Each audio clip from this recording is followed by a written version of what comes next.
YS కుటుంబంలో విభేదాలు ఉన్నాయని జమ్మలమడుగు ఎమ్మెల్యే ఆది నారాయణ రెడ్డి అన్నారు.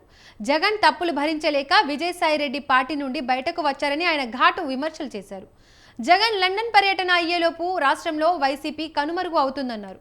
వివేక హత్య కేసును వేగవంతం చేయాలని కేంద్ర హోంశాఖ మంత్రి అమిత్ షాను కోరామన్నారు.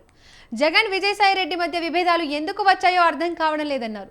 రాష్ట్రంలో కూటమి ప్రభుత్వం అన్ని రంగాల్లో ముందుకు వెళ్తూ ప్రజల ప్రశంసలు పొందుతుందని తెలిపారు.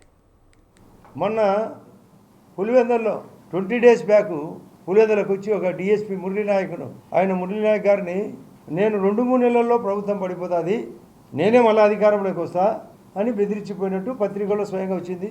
నేను కూడా స్వయంగా డిఎస్పీ గారితో మాట్లాడితే అవును సార్ ఈ మాదిరి అంటున్నాడని చర్చకు వచ్చింది మా మంత్రుల దగ్గర, మా వాళ్ళ దగ్గర. ఏమంటే ఇంకా కండకావరం తగ్గాలి అతనికి, జమిలి ఎలక్షన్లు వస్తాయనేది. ఇలాంటివన్నీ చూసిన తర్వాత విజయసాయిరెడ్డి ఎందుకు ఈ దరిద్రం అని బయటకు వచ్చినాడు.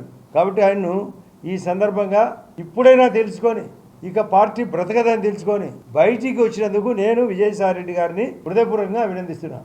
నేను అందరినీ కోరుతున్నాను, మిగతా వాళ్ళను ఎట్లా పోతుంది పార్టీ, దరిద్రం నుంచి బయటికి రండి. ఆ దరిద్రం నుంచి ఈ రాష్ట్రం ఈ దేశం బాగుపడాలా, ఇలాంటి పార్టీ ఉండకూడదు. మన ఆంధ్ర పరువు తీసేసినాడు, ఇష్టం వచ్చినట్టు అప్పులు చేసినాడు, ఇష్టం వచ్చినట్టు తప్పులు చేసినాడు. విజయసాయిరెడ్డి నిన్ననే అంటాడు, ఒక విలేకరి ఆయన స్వయంగా అడిగినప్పుడు వివేకానంద రెడ్డి కేసు విషయంగా మార్చి 15, 2019 నాడు